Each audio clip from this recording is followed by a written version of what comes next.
পেরেছেন যে আজকে কি হতে যাচ্ছে। দুপুরের পর ভয়ানক কিছু ঘটে গেল শেখ হাসিনার এই ভাষণের মধ্যে দিয়ে। দর্শক, যেহেতু সাবেক প্রধানমন্ত্রী শেখ হাসিনার এই বক্তব্যগুলো সোশ্যাল মিডিয়াতে প্রচার করা নিষেধ করেছে ডক্টর ইউনূস, তবে তার মধ্য দিয়ে আজকে এমন কিছু তথ্য এবং এমন কিছু কঠোর ভাষণ ডক্টর ইউনূসকে দিয়েছে যাতে ডক্টর ইউনূসের রাতের ঘুম একেবারে খারাপ। কথা বলাচ্ছি না, চলুন এ বিষয়ে বিস্তারিত সেই কল রেকর্ডটা দেখে আসি, সেই বক্তব্যটি শুনে আসি। আশা করি সঙ্গেই থাকবেন।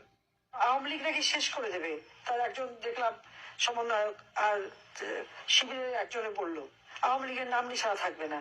খুব ভালো কথা, আমরাও দেখতে চাই কত ধানে কত চাল। দেশটাকে তো ধ্বংস করেছে, যাদেরকে আমরা পরাজিত করেছি, যারা এদেশের মা বোনদের ইজ্জত লুটেছে, দিনের পর দিন পাশবিক অত্যাচার করেছে, গণহত্যা চালিয়েছে, অগ্নি সন্ত্রাস করেছে, আজকে তারা ক্ষমতায়। এর থেকে দুর্ভাগ্যের আর কি হতে পারে? আর সেটাও চক্রান্ত করে দেশ বিক্রির নামে আজকে আওয়ামী লীগের নেতা কর্মীদের তারা শেষ করে দেওয়ার জন্য নেমেছে। আমার মনে হয় এইভাবে আর সহ্য করা যাবে না। হ্যাঁ, আমার নামে সাজাদো নাটক করেছে একখানা, 11 কোট, কি সাক্ষী হলো না হলো তার কিছু নাই, অমনি মৃত্যুদণ্ড দিয়ে দিয়েছে।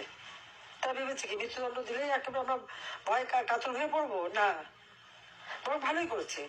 কারণ ইউনূস যে আইন মানে না, আদালত মানে না, নিয়ম মানে না, আন্তর্জাতিক কোনো আইনও মানে না, মর্যাদা দেয় না, এটাই প্রমাণিত, এটাই মানুষের কাছে প্রমাণিত হয়েছে। হ্যাঁ, মিথ্যা অপবাদ দিয়েছে কি 1400 লোক নাকি হত্যা করেছি। আমার আওয়ামী লীগের প্রায় 8 থেকে 10,000 নেতা কর্মীকে হয় পুড়িয়ে মেরেছে, নয় হত্যা করেছে, আহত করেছে, সমস্ত নিঃস্ব করে দিয়েছে, গুম করে দিয়েছে, এক্সট্রা জুডিশিয়াল কিলিং করেছে ইউনূস। জেলখানায় জেল হত্যা করে যাচ্ছে একের পর এক, তাদের চিকিৎসা করে না, ঠিকমতো খাবার দেয় না, নির্যাতন করে করে আবার প্রায় এ পর্যন্ত প্রায় 32 জন নেতা কর্মী জেল হত্যার শিকার।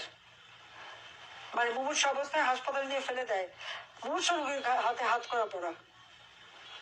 যারা মুক্তিযুদ্ধ করে যে হাতে অস্ত্র তুলে নিয়ে দেশ স্বাধীন করেছে, নিজেদের জীবন মায়া ত্যাগ করে, আর সেই হাতে সে দেয় হাত করা। আসলে স্বাধীনতা সংগ্রামেও তার কোনো অবদান নেই, মুক্তিযুদ্ধে অবদান নেই।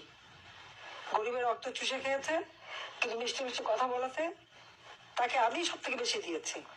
গ্রামীণ ব্যাংক আমি 400 কোটি টাকা দিয়েছি। টেলিনর গ্রামীণ টেলিফোনের ব্যবসাটা আমার কাছে নিয়েছিল, গরিবের হাতে মোবাইল ফোন থাকবে আর সেই টাকা দিয়ে গরিব ইনকাম করবে, একটা পুরো